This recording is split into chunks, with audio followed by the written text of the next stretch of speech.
അവിടെ ഞാൻ പറയാൻ കാരണം ബ്രഹ്മയുഗത്തിന്റെ ആകർഷണ കേന്ദ്രം എന്ന് ഇപ്പൊ അവാർഡ് കമ്മിറ്റി കണ്ടെത്തിയിരിക്കുന്നത് ഓൺലി മമ്മൂട്ടിയെ മാത്രമാണ്. പക്ഷെ ഞാൻ ആലോചിക്കുമ്പോ രാഹുൽ സദാശിവൻ എന്നുള്ള സംവിധായകനുണ്ട്, എഴുത്തുകാരനുണ്ട്. അതൊരു ബ്ലാക്ക് ആൻഡ് വൈറ്റ് ചിത്രമാണ്. 3 കഥാപാത്രങ്ങൾ ഊന്നിക്കൊണ്ടാണ് ആ സിനിമയെ വൻ വിജയമാക്കി തീർത്തത്. അപ്പോ ഫിലിം ബൈ ഡയറക്ടർ എഴുതി കാണിക്കാൻ സർവ്വതാ യോഗ്യനായ ഒരു ചെറുപ്പക്കാരൻ രാഹുൽ സദാശിവൻ. ആ രാഹുൽ സദാശിവന് അവാർഡുകൾ ഇല്ല എന്നുള്ളത് ഞാൻ പറയട്ടെ. ഇവിടെ ചിദംബരത്തിനാണ് മികച്ച തിരക്കഥയ്ക്കും സംവിധാനത്തിനും മഞ്ഞുമ്മൽ ബോയ്സ് കൊടുത്തിട്ടുള്ളത്. കൊടുത്തത് തെറ്റാണെന്ന് ഞാൻ പറഞ്ഞില്ല.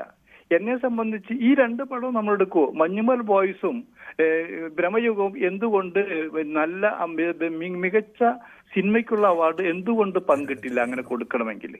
അപ്പൊ അങ്ങനെ അപ്പൊ തിരക്കഥ ഈ ബ്രഹ്മയുഗം കണ്ടവർക്കറിയാം. ഞാൻ ഈ സിനിമകൾ കണ്ടിട്ട് പറയുന്നത് ബ്രഹ്മയുഗം കണ്ടിട്ട് വരുമ്പോ അതിന്റെ തിരക്കഥ, അതിന്റെ സംവിധാനം, അതിന്റെ മ്യൂസിക്, അഭിനയത്തിന് വേറൊരു കാര്യം കൂടിയുണ്ട്. മമ്മൂട്ടിക്ക് ബെസ്റ്റ് മികച്ച നടൻ അവാർഡ് കൊടുത്തപ്പോ അതിൽ സിദ്ധാർത്ഥ ഭരതനും സൗബിൻ ഷഹീറിനാണ് സ്വഭാവം നടനുള്ള അവാർഡ് കൊടുത്തിട്ടുള്ളത്. നമ്മൾ അതിനേക്കാൾ മികച്ചൊരു ചെറുപ്പക്കാരൻ നമ്മൾ പറഞ്ഞു. സിദ്ധാർത്ഥ ഭരതനൊപ്പം തന്നെ അഭിനയിച്ച അർജുൻ അശോക് എന്നൊരു ചെറുപ്പക്കാരുണ്ട്. ആ ചെറുപ്പക്കാരാണ് സത്യത്തില് മമ്മൂട്ടിയോടൊപ്പമോ തൊറ്റു താഴെയോ മികച്ചതായിട്ടുള്ളത്. ഈ ചെറുപ്പക്കാരനില്ലെങ്കിൽ മമ്മൂട്ടി ഇല്ല. ഈ 2 ചെറുപ്പക്കാരനില്ലെങ്കിൽ മമ്മൂട്ടിയുടെ അഭിനയം ഇത്രയും മികച്ചു നിൽക്കാൻ വഴിയില്ല എന്നാലോചിക്കണം. അപ്പൊ നമ്മള് ബോധപൂർവം നിങ്ങളല്ലേ കൊടുക്കുവോ, സ്വഭാവം നടന്ന അവാർഡ് കൊടുക്കുമ്പോ സിദ്ധാർത്ഥ ഭരതനും അർജുനും കൊടുക്കുവോ? അതല്ലേ എത്ര പേർക്ക് കൊടുത്താൽ എന്താ? ഇത്ര പേർക്ക് കൊടുക്കാവുന്നൊരു തീരുമാനമില്ല. മികച്ചത് എന്ന് തോന്നുമ്പോൾ നിങ്ങൾ 2 പേർക്ക് പങ്കിടുമ്പോൾ മികച്ചായ മറ്റൊരു നടൻ നിങ്ങൾ മികവിൽ മികച്ചത് എന്നുണ്ടല്ലോ, ഒരാളെ കണ്ടെത്താമല്ലോ അവിടെ. ഏതോ മികവിൽ മികച്ചത് എന്നുണ്ടല്ലോ, ഒരാളെ കണ്ടെത്താമല്ലോ. അങ്ങനെ ഒരു ചോദ്യം തിരഞ്ഞെടുക്കോ? അപ്പോ താങ്കള് ഈ ബ്രഹ്മയുഗം, ഞാൻ എന്റെ അഭിപ്രായമാണ്, അവാർഡ് എന്റെ ബ്രഹ്മയുഗം കണ്ടവർക്കറിയാം. ഈ സിദ്ധാർത്ഥ ഭരതനും അർജുൻ അശോകനും തൊടുക്കും മികവിൽ മികച്ചത് ആരാണെന്ന് പറയാൻ കഴിയുമോ? അവിടെ ചോദ്യമുണ്ട് നമുക്ക്. പിന്നെ നമ്മൾ വേറെ നടക്ക, ആസിഫ് അലിയുടെ അഭിനയം മോശമായിട്ടുണ്ടോ? മോശമായിട്ടെന്ന് പറയാൻ പറ്റില്ല. ആ ചെറുപ്പക്കാരൻ ഒന്നെങ്കിലും സ്പെഷ്യൽ ജൂറി അവാർഡെങ്കിലും കൊടുക്കാമെന്നില്ലേ? പരാമർശമല്ല എങ്കിലും ഒരു സ്പെഷ്യൽ ജൂറി അവാർഡെങ്കിലും കൊടുക്കാമായിരുന്നില്ലേ? അപ്പൊ ഇതെന്താ കാരണം? ഒരു കാര്യം മനസ്സിലായി. മമ്മൂട്ടിക്ക് അവാർഡ് കൊടുക്കുമ്പോൾ മമ്മൂട്ടി ഫിലിം ബൈ മമ്മൂട്ടി എന്ന് പറയാനാണ് ആഗ്രഹിക്കുന്നത്. അല്ലെങ്കിൽ പിന്നെ ആ പടത്തിന് തിരക്കഥയ്ക്ക് കൊടുത്തിട്ടില്ല, ആ പടത്തിന് പിന്നെ മികച്ച സംവിധാനം കൊടുത്തിട്ടില്ല. ഇത് 2 പടങ്ങളൊന്നും പങ്കിട്ടെടുത്തിട്ടില്ല എന്നാലോചിക്കണം.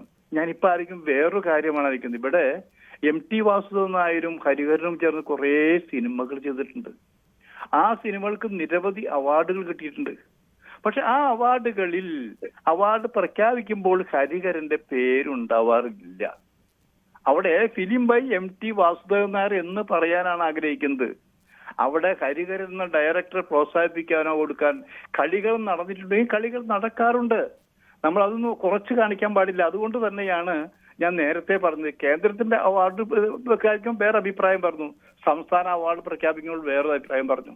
മറ്റൊരു കാര്യം കൂടെ, കേന്ദ്രത്തിന്റെ അവാർഡിനെ കുറ്റം പറഞ്ഞ അല്ലെങ്കിൽ ദേശീയ പുരസ്കാര നിർണയത്തെ കുറ്റം പറഞ്ഞയാൾ സംസ്ഥാന അവാർഡ് നിർണയത്തിലെ ജൂറി ചെയർമാനായിട്ടിരിക്കുകയായിരുന്നു ശ്രീ പ്രകാശ് രാജ്. അതെ, ഞാൻ പറഞ്ഞു വരുന്നത് ഇവിടെ വിജയരാഘവൻ അവിടെ നമ്മൾ കുറ്റം പറഞ്ഞിട്ടുള്ളത്. കുറ്റം പറഞ്ഞിട്ടുണ്ട്. അവിടെ നമ്മളെന്താ പറഞ്ഞത്, നല്ല നടൻ അവാർഡ് കൊടുത്തിട്ടില്ലല്ലോ പറഞ്ഞ് പരിഹസിച്ചില്ല. ഇവിടെ അതുപോലും പരാമർശം വരുന്നില്ല. ഞാൻ പറഞ്ഞല്ലോ, പ്രകാശ് രാജ് നമ്മുടെ അവാർഡ് കമ്മിറ്റി എടുക്കുമ്പോൾ ഈ അവാർഡ് കമ്മിറ്റി ലിസ്റ്റ് എടുത്ത് നോക്കും. അവിടെ മികച്ച സംവിധായകൻ എന്ന് പറഞ്ഞ ആര് ജൂറിയിലുണ്ട്? ഇവിടെ ആര് നമുക്ക് പറയാൻ പറ്റുമോ? പ്രകാശ് രാജ് മികച്ച സംവിധായകനല്ല. ഒരു സിനിമയുടെ കപ്പിത്താൻ സംവിധായകൻ. നമ്മൾ വന്ന ജൂറി അവാർഡിൽ ചെയർമാൻമാരെ ഇരുന്ന ഭൂരിഭാഗം പേരും ഇവിടെ മികച്ച സംവിധായകരായിരുന്നു. പ്രകാശ് രാജ് ഒരു നല്ല നടനാണ്. ഒരു തവണ പ്രിയന്റെ പടത്തിൽ അവന് ദേശീയ അവാർഡ് കിട്ടിയിട്ടുണ്ട്. ശരി തന്നെ, ദേശീയ അവാർഡ് അഭിനയത്തിന് കിട്ടിയിട്ടുള്ളതുകൊണ്ട് ഒരു സിനിമ ഒരു സംസ്ഥാനത്തിന്റെ ജൂറി ചെയർമാൻ ആയിരിക്കാനുള്ള യോഗ്യത അത് നടന്നു കഴിഞ്ഞ കാര്യമാണ്. ഞാൻ ഇടപെടുന്നില്ല. പക്ഷെ നമ്മൾ എല്ലാ വർഷവും അവാർഡ് കമ്മിറ്റിയിൽ ഒരു മികച്ച സംവിധായകന്റെ സാന്നിധ്യം ഉണ്ടാവാറുണ്ട്. അത് എവിടെ? ഇത്തവണത്തെ ജൂറിമാർ നമ്മൾ പരിശോധിച്ച് നോക്കൂ. മികച്ചത് എന്ന് പറയാവുന്ന എത്ര പേര് ആ കമ്മിറ്റിയിലുണ്ട്? ഞാൻ ആരും കുറ്റം പറയല്ല. നമ്മൾ കാലാകാലങ്ങളായി കണ്ട് പരിചയിച്ചു വന്ന ഒരാളാണ്. ഒരു മാധ്യമ പ്രവർത്തനം തന്നെയാണ് ഞാനിത് വെറുതെ പറയുന്നത്. ഇതെല്ലാം കണ്ടും കേട്ടും തന്നെ പറയുകൊണ്ടിരിക്കാം. അപ്പൊ അതൊക്കെ പോട്ടെ. പിന്നെ എനിക്ക് എതിർപ്പില്ലാത്ത എന്താ, ഫെമിനി ഫാത്തിമ ഒരു നല്ല സിനിമയാണ്. അപ്പൊ ഞാൻ വയ്ക്കുന്ന നിർദ്ദേശം എന്താ, ഏറ്റവും മികച്ച, അതായത് കലാമേന്മയുള്ള ഒരു ചിത്രം അത് മഞ്ഞുമൽ ബോയ്സിന് കൊടുത്തിട്ട് എന്തുകൊണ്ട് നിങ്ങൾക്ക് ബ്രഹ്മയുഗവും ഫെമിനി ഫാത്തിമയും തുല്യ പ്രാധാന്യമുള്ള മികച്ച സിനിമകളെ എടുത്തുകൂടാമായിരുന്നു? അതൊരു കച്ചവട സിനിമയൊന്നുമല്ല, ഫെമിന ഫാത്തിമ കച്ചവട സിനിമയൊന്നുമല്ല, താരജാട നിറഞ്ഞ സിനിമയൊന്നുമല്ല ശരിക്ക്. അപ്പൊ നമ്മൾ കൊടുക്കുമ്പോൾ എന്താ, അപ്പൊ ഇത് ലിസ്റ്റ് നോക്കുമ്പോൾ ഞാൻ പറയുമ്പോഴെന്താ അറിയാ, ഞാൻ ജാതിയിലും മതത്തിലും ഒന്നും വിശ്വസിക്കുന്ന ഒരാളും അല്ല. എന്റെ ജീവിതത്തിൽ നേവരുണ്ടായിട്ടില്ല. ഞാനൊരു ഇടതുപക്ഷ പ്രവർത്തകനും കൂടിയാണ്, പറയാനൊരു മടിയുമില്ല. എന്ന് വിചാരിച്ചിട്ട് എന്ത് തോന്നിവാസവും പറഞ്ഞാല് അത് തലകുലിച്ചു കൊടുക്കാനൊന്നും എന്നെ കിട്ടില്ല, ഇല്ലേ? ഇപ്പൊ ഞാൻ വേദനയോടെ പറയാൻ പോകുന്നൊരു കാര്യമുണ്ട് ഇവിടെ. വേദനയോടെ എന്ന് പറഞ്ഞാല് ഇവിടെ നമ്മളിവിടെ മികച്ച പാട്ടുകൾ കേട്ടിട്ടുണ്ട്. ആ മികച്ച പാട്ടുകളില് എനിക്ക് ഇഷ്ടപ്പെട്ട ഒരു ചെറുപ്പക്കാരാണ് വേടൻ, ഒരു സംശയവുമില്ല. അവന്റെ പാട്ടിനൊരു പ്രത്യേകതയുണ്ട്, ഒക്കെ ഉണ്ട്. അയാളുടെ പാട്ട് ഇപ്പോ കാലിക്കറ്റ് യൂണിവേഴ്സിറ്റി സിലബസ് ആയിട്ട് പഠിക്കാനും എടുത്തിട്ടൊക്കെ ശരി. ഇതൊക്കെ ആയാലും ഞാൻ ഇവിടെ ഈ മികച്ച പാട്ടിന്റെ കാര്യം ഒരു കുതന്ത്രം എന്നുള്ള സാധനമാണിത്. അത് വേടന് കൊടുത്ത് ആരെഴുതിയാലും ശരി, ആ സിനിമ നിങ്ങൾ കാണുമോ? സിനിമ കണ്ടപ്പോ തന്നെ കണ്ടു. അതിന്റെ എന്താ ഉള്ളത്? അതിന്റെ വരികൾ എന്താണ്? കുതന്ത്ര തന്ത്ര മന്ത്രം ഒന്നും അറിയില്ലടാ, കുടിച്ച കള്ളമൊന്നും പറയില്ലടാ, കുതന്ത്ര ഇങ്ങനെ. ഇതാണ് ഈ പാട്ട് എന്ന് ആലോചിക്കണം. ഇതിൽ കാവ്യാത്മകമായിട്ടുള്ള ഒന്നും നമ്മൾ കാണുന്നില്ല.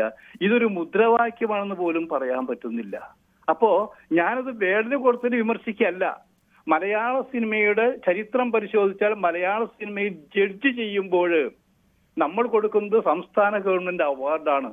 അത് കൊടുത്തവരെല്ലാം മണ്ടന്മാരോ അല്ലെങ്കിൽ പേടിത്തൊണ്ടന്മാരോ ഒക്കെ ആയിരുന്നു നമ്മൾ വിശ്വസിക്കേണ്ടല്ലേ?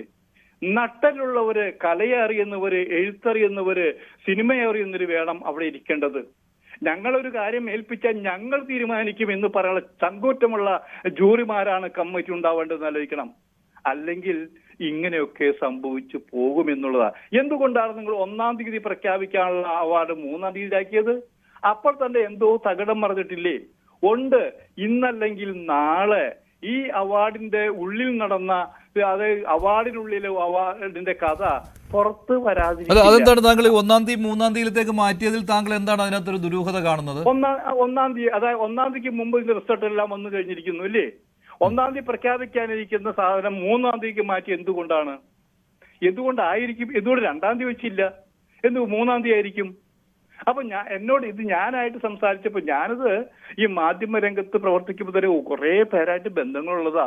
അവാർഡ് കമ്മിറ്റിയുള്ള ആൾക്കാരും ഉണ്ടായിരുന്ന ആൾക്കാരൊക്കെ ബന്ധമുള്ളതാണത്. പലരും വിളിച്ച് ചോദിച്ചു, എന്തോ ഒന്നും മണക്കുന്നില്ല. ഞാൻ എന്ത് മണക്കാൻ? ഞാൻ പറഞ്ഞു, ഒന്നാമത് നമ്മൾ ഇത് ശ്രദ്ധിക്കേണ്ട ആവശ്യമില്ല. അവർക്ക് ഇഷ്ടമുള്ള ആൾക്കാരെ വെക്കുന്നു, അവർക്ക് ഇഷ്ടമുള്ള അവാർഡ് ആർക്ക് കൊടുക്കുന്നു, അത് കൊടുത്തോട്ടെ. നമ്മുടെ അഭിപ്രായം ചോദിക്കുമ്പോൾ നമുക്ക് അഭിപ്രായം പറയാം. ആ അഭിപ്രായം പറയുമ്പോൾ നമ്മൾ ആ കലാസൃഷ്ടികൾ കണ്ടിട്ടായിരിക്കണം, അല്ല കാണാതെ പറയരുത്.